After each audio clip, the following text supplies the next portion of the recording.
Doctor ortho Ayurvedic oil and capsule. अब दर्द भी घुटने टेकेगा। देहरादून में सीएम धामी ने विकास परियोजनाओं की रखी आधारशिला, कम्युनिटी हॉल का किया उद्घाटन। मसूरी में कैबिनेट मंत्री गणेश जोशी ने किया हरियाली और पोषण का जन संदेश, बांटे पौधे और बीज, कहा हरेला पर्व पर 10 लाख पौधे वितरित करने का है लक्ष्य। देहरादून में आईजी गढ़वाल ने की कड़वार कावड़ की सुरक्षा, यातायात प्रबंधन और श्रद्धालु सुविधाओं की समीक्षा। फर्जी वीडियो अफवाहों पर अंकुश लगाने के अभियान पर किया मंथन। अंकुश लगाने के लिए विशेष साइबर कमांडो होंगे तैनात।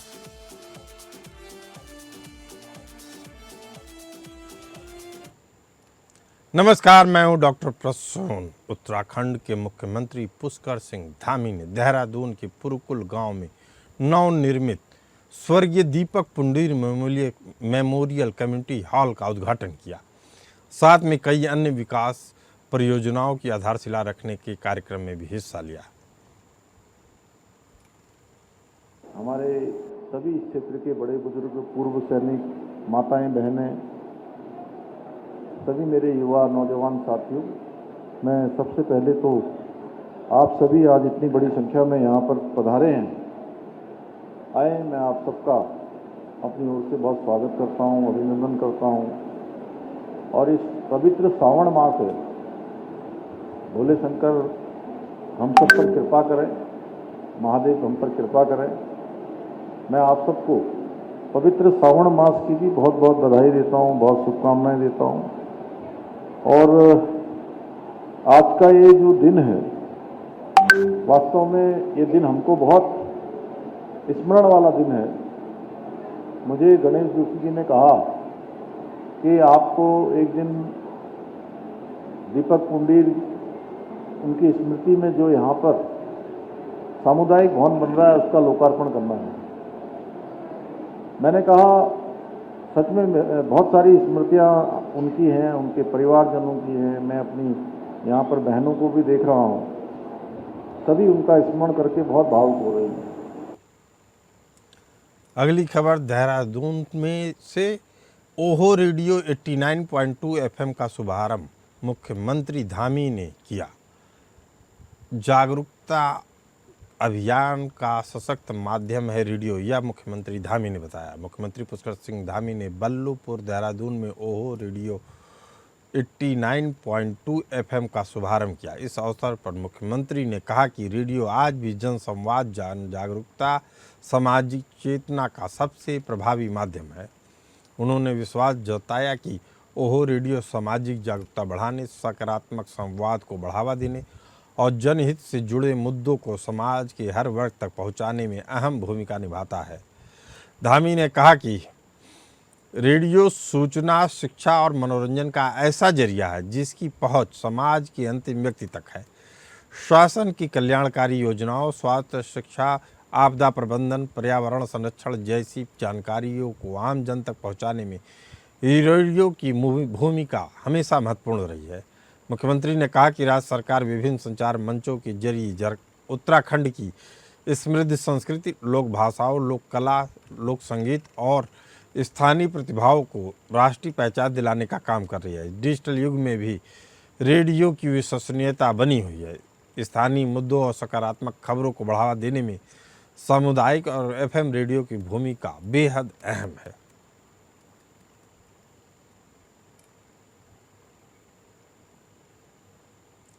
उत्तराखंड के कैबिनेट मिनिस्टर गणेश जोशी ने मसूरी में आयोजित कार्यक्रम के दौरान लोगों को पर्यावरण संरक्षण, पोषण के प्रति जागरूक करने के उद्देश्य से नींबू के पौधे तथा गाजर, मूली और शलजम के बीज वितरित किए। इस अवसर पर उन्होंने कहा कि बीजेपी सरकार जनता के द्वार की भावना के साथ कार्य कर रही है और सरकार की योजनाओं का लाभ सीधे आम लोगों तक पहुंचाने के लिए लगातार प्रयासरत है। जोशी ने कहा कि लोगों से अपने घरों और आसपास के इलाकों में पौधे लगाने चाहिए और पोषक सब्जियां उगाकर स्वस्थ जीवन शैली अपनानी चाहिए। इसके लिए उन्होंने लोगों से अपील की और आगे आने का संकल्प दिलाया।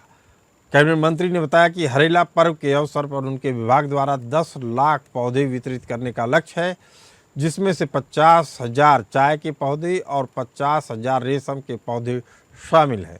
उन्होंने कहा कि शेष पौधे कल तक उनका भी वितरण पूरा कर लिया जाएगा। किमाड़ी मार्ग पर निर्माण कार्य पर बोलते हुए गणेश जोशी ने कहा कि लगातार बारिश के कारण कार्य प्रभावित हुआ है।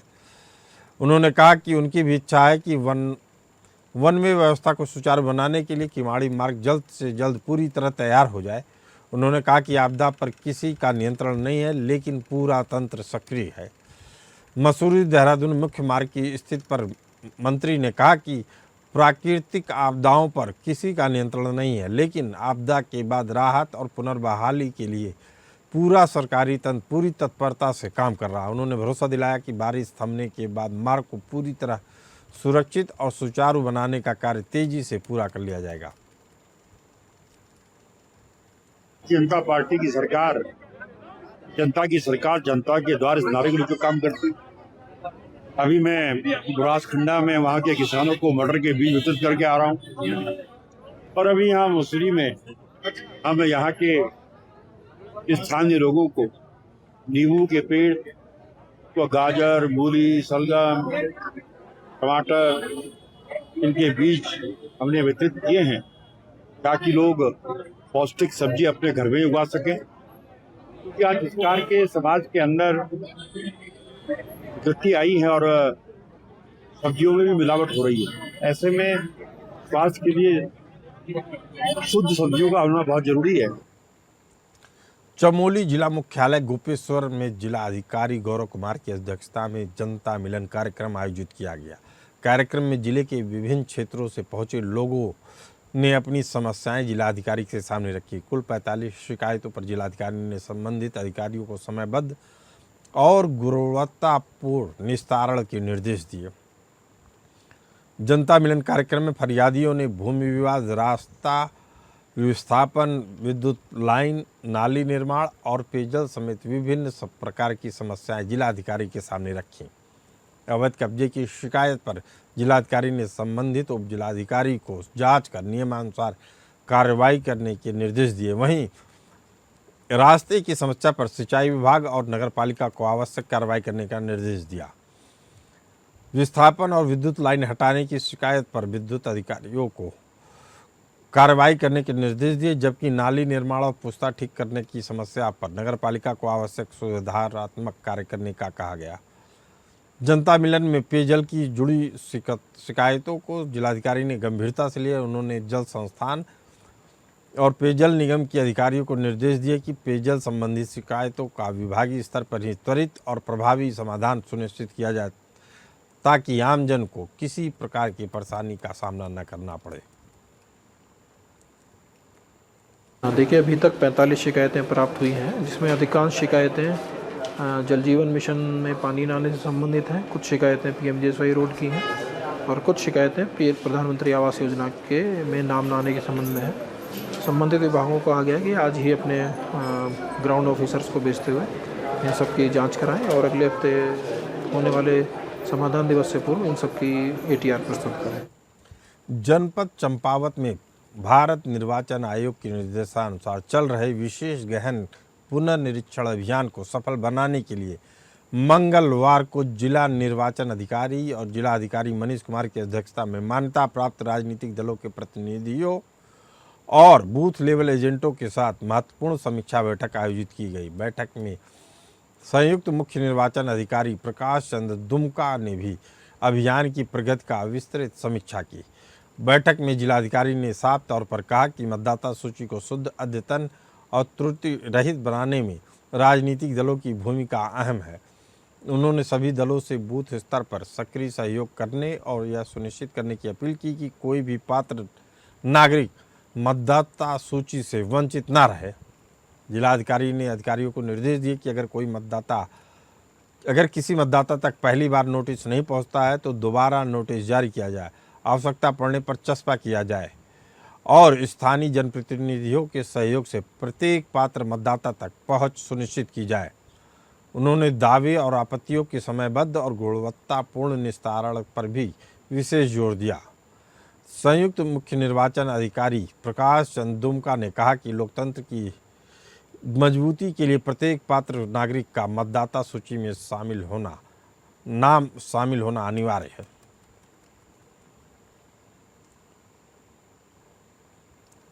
मुख्यमंत्री पुष्कर सिंह धामी की महत्वाकांक्षी आदर्श चंपावत परिकल्पना अब तेजी से धरातल पर आकार लेने लगी है। जिले के विकास को नई पहचान देने के लिए 62 करोड़ 33 लाख की बहुप्रतीक्षित सिटी सेंटर परियोजना निर्माण कार्य औपचारिक रूप से शुरू कर दिया गया है।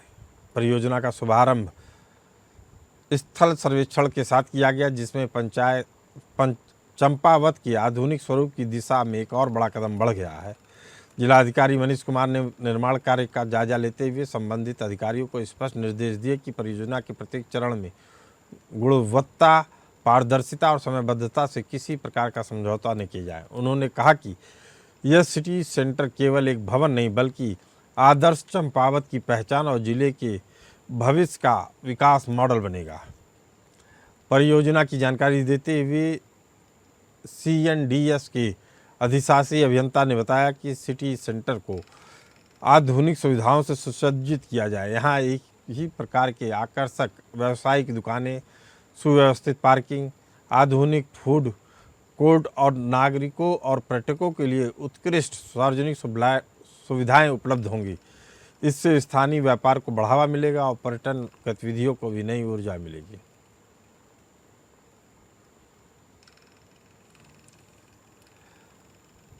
मुख्यमंत्री पुष्कर सिंह धामी के सुशासन, जन सुनवाई और त्वरित समस्या निस्तारण विजन को धरातल पर साकार करते हुए कलेक्ट्रेट सभागार में आयोजित जनता मिलन कार्यक्रम में एक बार फिर आम लोगों की उम्मीदों को बड़ा मंच बनकर उभरा।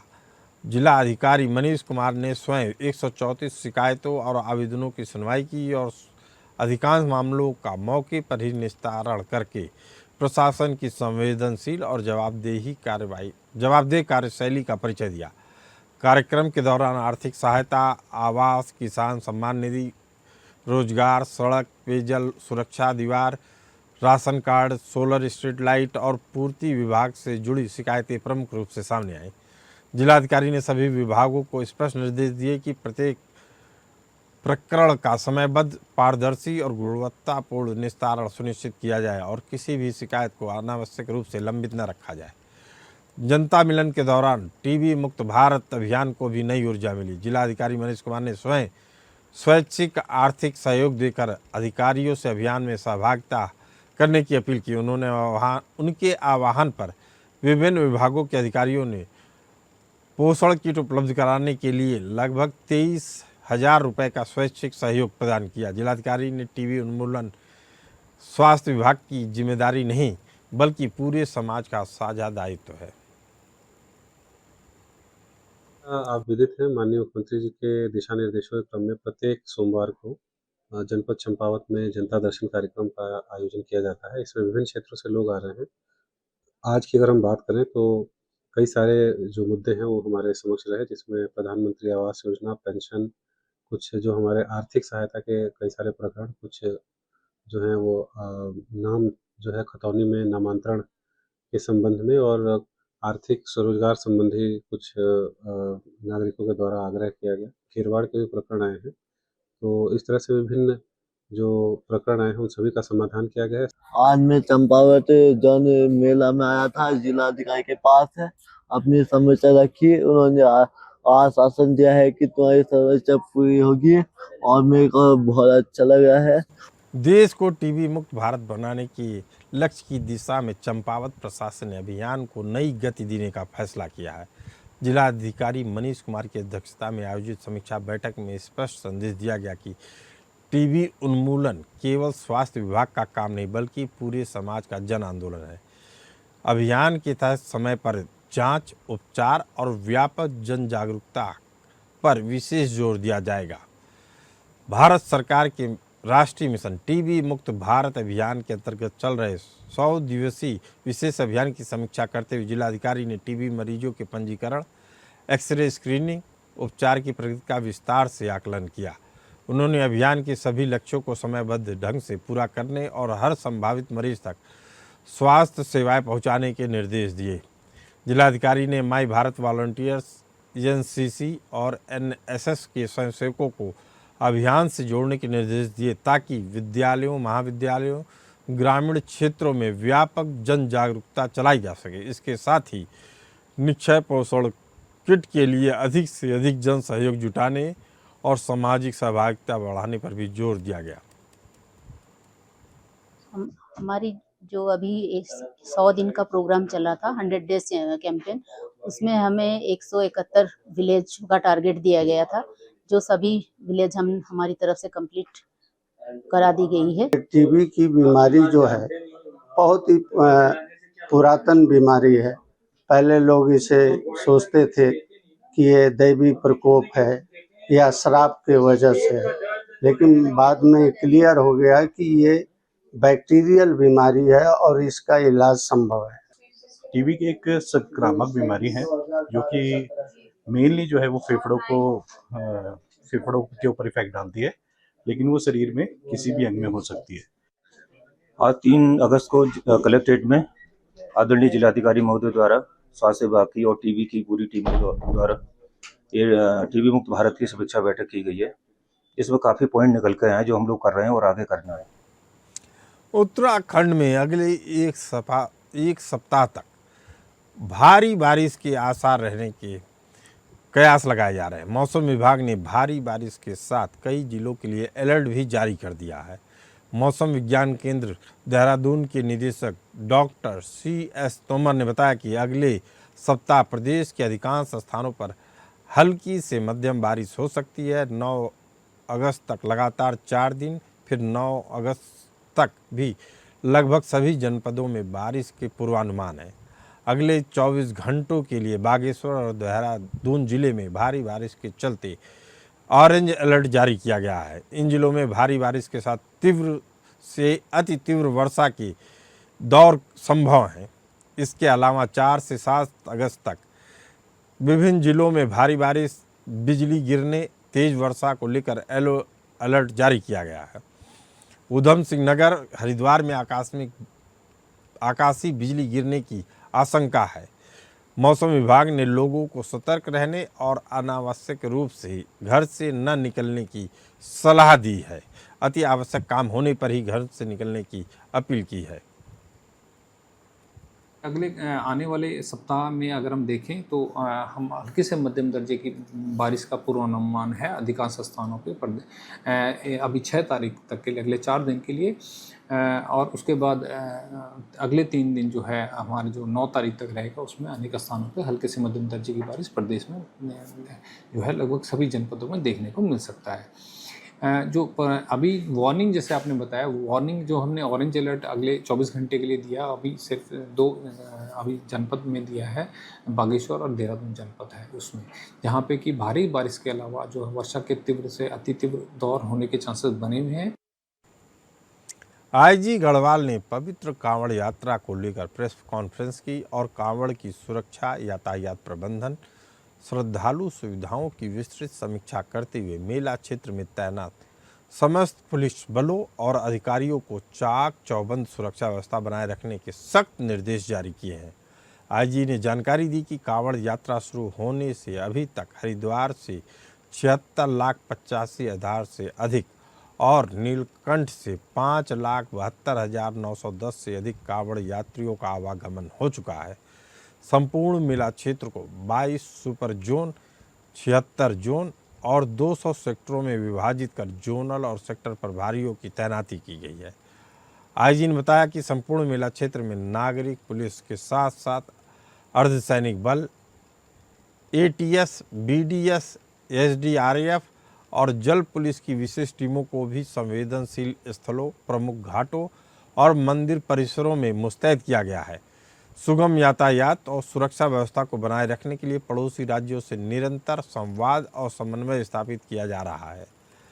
आईजी ने बताया कि ट्रैफिक का रियल टाइम मॉनिटरिंग हेतु हरिद्वार में ड्रोन सर्विलांस के लिए 10 जोन बनाए गए हैं, जबकि नीलकंठ और ऋषिकेश क्षेत्र में 4 अतिरिक्त ड्रोन स्थापित किए गए हैं।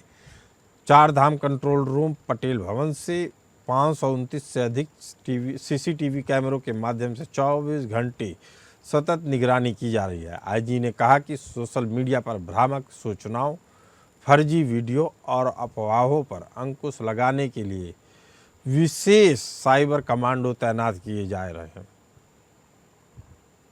दे रहे हैं जहाँ से वो कोटद्वार होते हुए पौड़ी आएंगे, पौड़ी से श्रीनगर, श्रीनगर से फिर अपना वो आगे की यात्रा श्री केदारनाथ, श्री बद्रीनाथ और श्री यमुनोत्री और गंगोत्री यात्रा में अब जाएंगे। इधर का मार्ग जो है, जो विकास नगर से जो मार्ग जाता है उत्तरकाशी को, वो भी संचालित हो रहा है। विशेषकर जो हमारा जो हरिद्वार से जो यात्रा है, उसी को ही थोड़ा ये 10 जब कावड़ की जो अवधि है उस दौरान में हम उसको डाइवर्ट कर रहे हैं।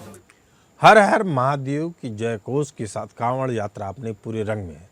हरिद्वार में हर साल की तरह इस बार भी अलग अलग थीम की कावड़ श्रद्धालुओं का ध्यान आकर्षित कर रही है, लेकिन इस बार एक ऐसी अनोखी कावड़ चर्चा का केंद्र बनी हुई है जिसमें शिव भक्ति के साथ साथ राष्ट्र भक्ति का भी संदेश मिल रहा है। दिल्ली से आए शिव भक्तों ने अग्नि 5 मिसाइल और भारत की सामरिक शक्ति की थीम पर कावड़ तैयार की, जिसे देखने के लिए लोगों की भारी भीड़ उमड़ रही है। हरिद्वार दिल्ली हाईवे पर देर शाम दिल्ली से पहुंचे 3 शिव भक्त अपनी अनोखी कावड़ के साथ दिखाई दिए। इस कावड़ में अग्नि 5 मिसाइल, परमाणु शक्ति के प्रतीक और तिरंगे की थीम पर कावड़ तैयार किया गया। जैसे ही यह कावड़ हाईवे से गुजरी, श्रद्धालुओं और राहगीरों की निगाहें उस पर बस ठहर सी गईं। कई लोगों ने भारत माता की जयकारे लगाए और कावड़ के साथ तस्वीरें भी खिंचाई। कावड़ यात्रा का नेतृत्व कर रहे दिल्ली के पालम निवासी दीपांशु भोला ने बताया कि उनकी यह कावड़ देश की सीमाओं पर तैनात वीर सैनिकों को समर्पित है। उनका कहना है कि शिव भक्त के साथ राष्ट्रभक्त का संदेश देना ही इस कावड़ का सबसे प्रमुख उद्देश्य है।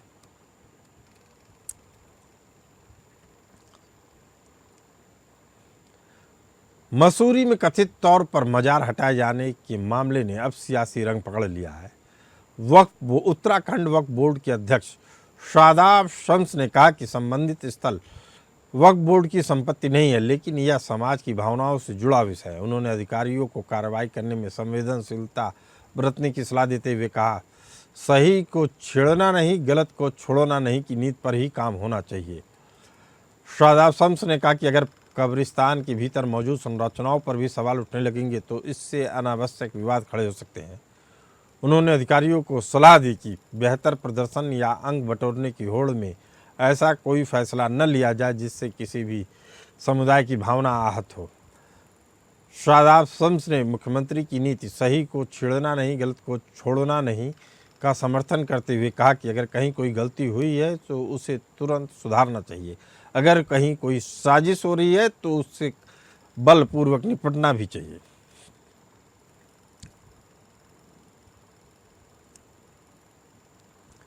रुड़की के मंगलौर कोतवाली क्षेत्र से 14 साल की दलित नाबालिग को लव जिहाद का शिकार बनाने वाला मामला सामने आया है। आरोप है कि सलमान नाम के युवक ने नाबालिग को फुसलाकर 21 जुलाई को अपने साथ भगा ले गया। पुलिस ने नाबालिग को गुमशुदगी दर्ज कर 1 अगस्त की रात उसे बरामद कर लिया। मेडिकल के बाद नाबालिग को नारी निकेतन भेजा जा रहा है। पुलिस आरोपी की तलाश कर रही है। हिंदू संगठन के कार्यकर्ताओं का आरोप है कि सलमान की पहचान छिपाने के लिए हाथ पर ओम का टैटू बनवाया और उसने महाकाल का कड़ा पहना। संगठन का दावा है कि सलमान की बहन रियाना ने दोनों की दोस्ती करवाई और उन्हें भगवाने में भी मदद की। संगठन ने सलमान का एक वीडियो भी जारी किया जिसमें वह रिहाना पर सहयोग का आरोप लगा रहा है। पुलिस मामले की जांच कर रही है। आरोपी के खिलाफ सख्त कार्रवाई की बात कह रही है, लेकिन अब क्या कार्रवाई करती है पुलिस, यह देखना होगा। मंगलौर थाने का ये मामला है। पुलिस ने इसमें गुमशुदगी दर्ज की थी और बच्ची रिकवर हो चुकी है। वो अपने किसी मित्र के साथ थी, उसका मेडिकल हुआ तो ऐसा कोई प्रकरण नहीं आया कि उसके साथ कोई गलत कृत्य हुआ जैसे उसके बयान है। बाकी बच्ची अपने घर शायद नहीं जाना चाह रही, तो फिर उसको हमने बाल गृह में भेज रखा हुआ है। आप सभी पत्रकार बंधुओं को जय श्री राम। मैं अभी एसपी देहात साहब से मिलने आया था। एसपी देहात साहब से अभी मेरी बात हुई फ़ोन पर, वो किसी हरिद्वार मीटिंग में है। अभी आपने देखा है मंगलौर क्षेत्र में लाठरदेवा उनका एक लड़का है सलमान नाम का, जिसने नाबालिग बच्ची को, एक बच्ची है दलित समाज की नाबालिग बच्ची, उसे अपना शिकार बनाया। मैं आपको वीडियो भी दे चुका हूँ। उसके आपने देखा होगा हाथ में शिव भगवान का नाम का उसने डाला हुआ है कड़ा, महाकाल की अंगूठी और हाथ पर ओम खुदवाया हुआ। इसका क्या मतलब है? उत्तराखंड की इस खास बुलेटिन में फिलहाल इतना ही। हमें दीजिए इजाज़त। नमस्कार।